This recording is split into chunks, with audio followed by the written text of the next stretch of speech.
Gracias a Dios, el más grande, el todopoderoso, por Él y para Él estamos aquí. Gracias a ustedes, amigos y amigas, por la gentileza de su sintonía. Bien breve.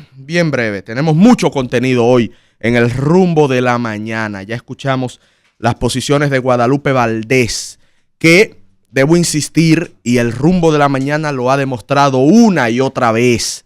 La diversidad de contenido, de posturas, de opiniones es parte de la democracia y hay que saber convivir con eso, en especial cuando no estamos de acuerdo. Y de eso se trata. Y qué bueno que podemos hacer este ejercicio democrático en el rumbo de la mañana, de escuchar exponentes de todas las ideologías habidas y por haber, aun cuando no estamos de acuerdo con lo que exponen. Miren, yo quiero agradecer al ministro Carlos Bonilla por lo siguiente. Yo he hecho en este espacio la denuncia constructiva, como siempre, con argumentos, como siempre, de que las instalaciones del Centro Olímpico Juan Pablo Duarte desde hace tiempo ya venían en franco deterioro. Yo he hecho esa denuncia. Yo, como muchacho que me crié en Villajuana y que iba al Centro Olímpico a jugar basquetbol, voy, porque hace un mes estuve por allá. Es así, Isidro, es así.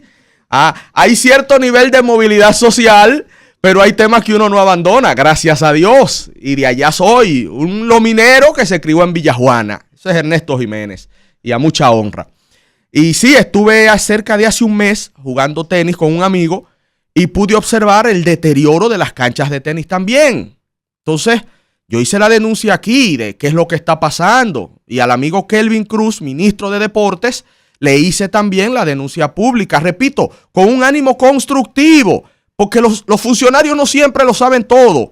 Bueno, yo supongo que un ministro de Deportes debe de saber cómo están las instalaciones del Centro Olímpico. Pero bien, uno cumple con su deber ciudadano como comunicador.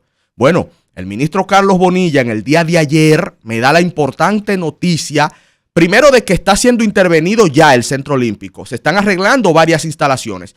Y que ese caso particular de las canchas de tenis también va a ser próximamente intervenido para su remodelación, su reparación, y que así los jóvenes que, como yo, venimos de Villajuana, los jóvenes que van de Villa Consuelo, del Ensanche La Fe, que van a jugar y a utilizar las instalaciones que se utilizan de forma gratuita en el Centro Olímpico, lo puedan hacer de forma digna, de forma efectiva. Así que por eso felicito al ministro Carlos Bonilla, ministro de Viviendas y Edificaciones. Estaremos evidentemente pendientes a que sean reparadas esas importantísimas instalaciones deportivas de la capital.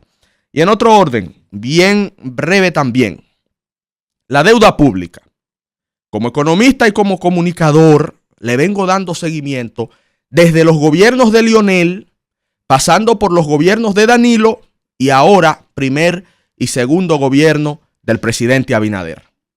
La deuda pública sigue increciendo, en ascenso, como el espagueti aquel. Crece, crece y crece, y no se ve fin a este crecimiento. Hemos explicado en este espacio que el origen de esta deuda es el déficit fiscal. Dígase que el gobierno gasta más de lo que ingresa a las arcas del Estado. Y esa diferencia de gastar más de lo que se recibe es el déficit. Y ese déficit que ronda un 3%, tanto en los gobiernos de Lionel, como en los gobiernos de Danilo, como en los gobiernos de Abinader, ese déficit debe ser compensado, debe ser subsanado. ¿Y cómo se hace esto? Tomando préstamos. La semana pasada nosotros hablábamos en este espacio de 250 millones de dólares que aprobó el Congreso. Y de esos 250 millones de dólares de nuevos préstamos, 100 millones era para el cambio climático. Que no estamos viendo qué es lo que se está haciendo con esos cuartos. Porque ese es el tema también de la deuda creciente. Que nosotros vemos los datos de que ahora la deuda pública consolidada del Estado Dominicano supera los 73 mil millones de dólares. Ese es el dato objetivo.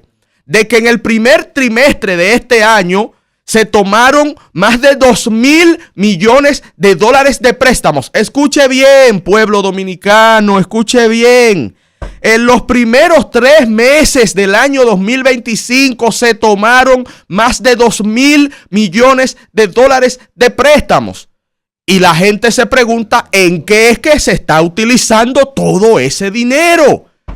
Porque cuando seguimos viendo datos nos damos cuenta de que la inversión pública en capital es la más baja de los últimos 30 años. Entonces, estamos endeudándonos hasta la coronilla. La deuda pública crece en los primeros 3 meses 2.000 millones de dólares, con el menor nivel de inversión en obras que generan rentabilidad de la historia, o al menos de los últimos 30 años, para ser más precisos, más objetivos.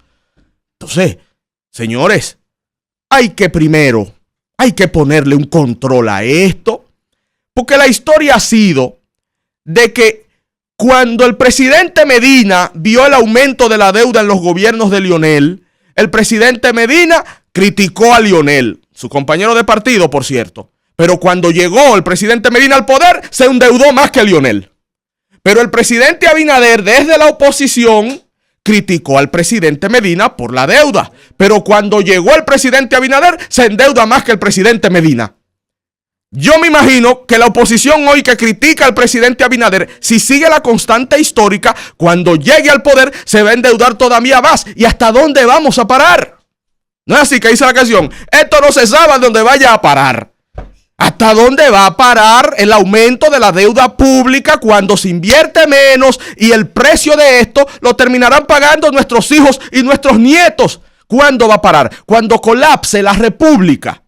Yo no creo que esa sea la idea, ni la razón de ser de la política fiscal del Estado dominicano. No lo creo.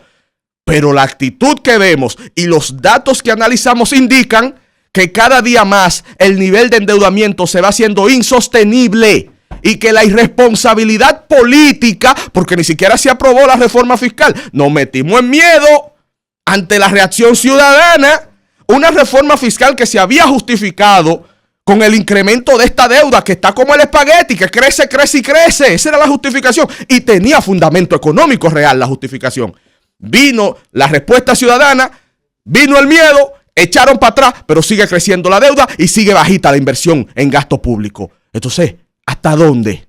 ¿Hasta dónde? ¿Cuándo va a haber responsabilidad política para adecentar el gasto? Porque hay que revisar el gasto y también ver la parte impositiva y atacar el problema del déficit fiscal que año tras año sigue endeudando hasta la coronilla a las finanzas del pueblo dominicano.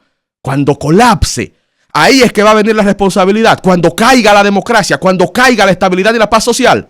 Yo espero que se vea eso a lo largo del tiempo. Y finalizo haciéndole un llamado al presidente Abinader nueva vez de responsabilidad política. Presidente, usted no se va a reelegir, lo ha dicho. Presidente, usted modificó la Constitución para ponerle candado a la reelección presidencial y yo valoro eso como un gesto histórico, que las páginas de la historia dominicana, cuando pasen las mezquindades del momento político, yo creo que se lo va a reconocer. Entonces, presidente Abinader, por favor y por el bien del pueblo, aproveche estos 3 años para tomar esas medidas que son necesarias, que no generan rentabilidad política, que pueden ser desagradables al corto plazo, pero que pudieran garantizar la sostenibilidad de las finanzas públicas y de la democracia a mediano y largo plazo. Aproveche este timing político, ya que usted no se va a reelegir. Y créame, presidente, que mañana el pueblo dominicano y la historia se lo van a agradecer y se lo van a reconocer.